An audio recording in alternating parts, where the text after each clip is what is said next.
قراره ناموسمون رو پیدا کنید. چه باید زنمو پیدا کنم. اینجا نیستن که چه اینجا. قبول کن.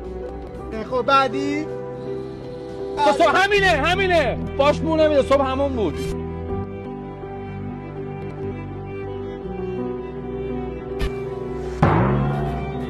خب دست تو لمس کن اینجا. خب بسته. نه این زنم نیست. این که یه ذره توپلیه. زنمه. گوش لمس گوش تشخیص بدم ناموسم کجاست؟ حاجی بی‌ناموسی بدترین درد دنیاست. چرا انقدر این نسل جدید بی‌حیا شدن آخه برادر؟ دام برادر مادر مادر خواهر برادر این زن برادرشون. بی‌ناموسی خط قرمز همه ایرانی‌ها، تمام دنیا. مگه ما مکزیکیم؟ مگه ما مال سالوادوریم؟ سر من درد گرفت حاجی.